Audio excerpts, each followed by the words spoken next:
یہ کوئی شکرگڑھ سیالکوٹ کے علاقے کا واقعہ ہے کہ ایک مسجد کے مولانا کا اپنی بیوی سے اختلاف تھا. وہ بیوی طلاق مانگتی تھی, قبلہ نہیں دیتی.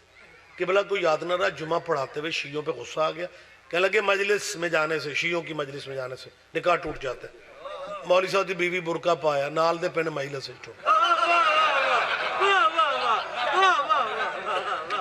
وہ مانگ مانگ کے طلاق تھک گئی. رشتہ داروں نے پنچایتیں, اس بی بی کے پیکوں نے پنچایتیں اکٹھی کی, لیکن پنچایتیں بندوں کے لیے ہوتی ہیں.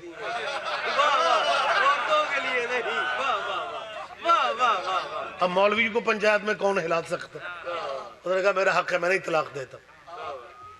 اب تو خیر صورتحال بدل گئی ہے, یہ اس زمانے کی بات ہے جب پاکستان میں عورتوں کے اتنے زیادہ حقوق جو ہیں وہ واضح نہیں تھے. ہاں واضح نہیں تھے. پاکستان میں تو عورتوں کو یا پرویز مشرف نے آگے حقوق دلوائے. ہاں واقعی بالکل ایسا ہے, یہ حقیقت ہے. ایک بندہ کہنے لگا شاہ جی آپ بہانے سے پرویز مشرف کا نام ضرور لے جاتے ہیں. میں نے کہا آپ کو اس لیے اچھا نہیں لگتا کہ وہ عمرہ کرنے بھی 13 رجب کو جاتا تھا. آپ جی ہیں, آپ چلیں باری, آپ زندہ و سلامت رہے. تو وہ مولوی صاحب کی بیوی برقع پایا, مجلس سے چلی, کہ بلا جمعہ پڑھا کے گھر آئے. گھر اجڑا.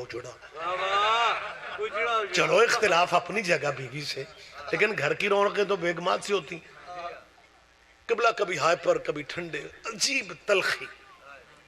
ویران گھر لگے, کھانے کو گھر آئے. کوئی یہی ٹائم, اس ٹائم وہ بی بی گھر آئی. وہ بھی دروازے پہ تھی, قبلہ یہیں سے شروع ہو گیا. تو میری اجازت کے بغیر جانے والی کون؟ تو نے ہمت کہاں سے؟ یہ تو نے جب 3-4 دفعہ تو کہا نا, اس نے کہا تجھے عورتوں سے بات کرنے کی تمیز کسی نے نہیں سکھائی. وہ قبلہ تو اور پریشان ہو گیا کہ لگے یہ کیا, عورتیں درمیان میں کہاں سے آ گئی؟ تم میری بیوی ہو. اس پنجابی جا گیا کدی ہوں سا. قبلہ نے کہا ہم نے طلاق نہیں دی, جب تک ہم طلاق نہیں دیں گے تم ہماری زوجیت کے دائرے سے باہر نہیں جا سکتی. اور اس نے کہا قبلہ اوکھے فکرے نہ بولو, آپ نے آج جمعے میں کہا شیعوں کی مجلس میں جانے سے نکاح ٹوٹ جاتا ہے. میں میری مجلس نہیں سنی, میں لنگر بھی کر کے آیا.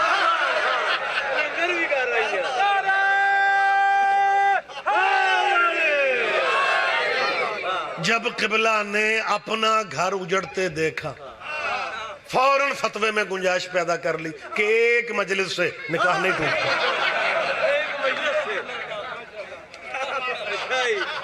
آپ جی, لہٰذا میری دوستوں سے اپیل ہے کہ اول تو خود بھی آپ مجلسوں میں آئیں, کچھ نہیں ہوتا.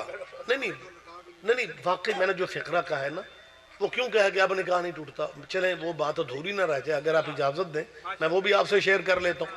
ہمارے پاکستان میں اتنے مذہب نہیں جتنے ٹی وی کے چینل ہیں. مقابلے کی فضا ہے, پرائیویٹ سسٹم ہے, ہر چینل دوسرے کے سے بڑھ کے کوریج دیتا ہے. کوئی بھی وقوع واقعہ ہو تو جیسے محرم کا چاند نکلتا ہے, جس چینل پہ آپ جائیں, ٹی وی کے جس چینل پہ جائیں, کسی پہ نوحے, کسی پہ ماتم, کسی پہ زیارتوں کے سفر, کسی پہ آل محمد کے قصیدے, کہیں پہ مرثیہ, کہیں پہ ذکر آل نبی کی منقبت. اب علماء کرام پریشان ہو گئے بیچارے کہ اگر ان کے ذکر سے نکاح ٹوٹ جاتا ہے, ٹی وی گھر گھر میں ہے, نکاح بچا کس کا ہے؟ بول پڑھو زحمت فرمائے میرے ساتھ. لہٰذا اس لیے میں سارے بھائیوں سے گزارش کر رہا ہوں کہ اب حالات بدل چکے ہیں, اب اپنے بچوں کو آپ ذکر میں آنے دیں. آپ کے طلبہ و طالبات اگر مجلسوں میں آئیں گے تو انہیں پتہ چلے گا کہ اگر عیسائیوں سے بحث کرنی پڑ جائے تو کیسے کی جا سکتی ہے. یہ مجلسیں بتاتی ہیں, جمعہ نہیں بتاتا. فرض کرو آج, چلیں 2 منٹ میں اس طرف تھوڑا کنسپٹ کلیئر کر دیتا ہوں. آج اگر کسی پنچایت یا عدالت میں عیسائیوں نے چیلنج دے دیا کہ مسلمانوں ٹھیک ہے ملک تمہارا ہے, لیکن دلیل سے بات کرو, لاجک سے بات کرو. دلیل کا جواب گولی بھی نہیں, خود کو حملہ بھی نہیں. اگر عیسائیوں نے پوچھ لیا تم کہتے ہو تمہارا نبی افضل ہے, اور دلیل سے بات کرو. تمہارا قرآن کہتا ہے ہمارا عیسیٰ 3 دن کا نبی تھا, اور تمہارا نبی 40 سال کے بعد بنا. دلیل سے بات کرو، افضل 3 دن والا ہے یا 40 سال والا؟ اب عیسائی قتل کر دو گے؟ بندہ قتل ہو جاتا ہے، بات قتل نہیں ہوتی. اگر عیسائیوں نے اگلا مرحلہ طے کر لیا اور انہوں نے یہ کہا کہ تمہارا قرآن کہتا ہے عیسیٰ آج بھی زندہ ہے، اور تم اپنے نبی کے بارے میں لڑتے پھرتے ہو، یا محمد نہ کہو، یا رسول اللہ نہ کہو. اگر عیسائیوں نے پوچھ لیا عیسیٰ کو زندہ مانتے ہو، اپنے نبی کو مردہ مانتے ہو، یاد رکھو مسلمانوں، زندہ کی زندگی میں مردے کا کلمہ ہو ہی نہیں سکتا. کوئی تو سمجھے گا. خدا کے لیے متوجہ رہنا. زندہ کی زندگی میں مردے کا کلمہ جائز ہی نہیں ہے. اب 2 ہی راستے ہیں مسلمانوں، تیسرا راستہ تمہارے پاس کوئی نہیں ہے. اب 2 ہی راستے ہیں، یا عیسیٰ کا کلمہ پڑھ کے عیسائی بن جاؤ، یا محمد کو حاضر ناظر مان کے ہماری مجلسوں میں آ جاؤ.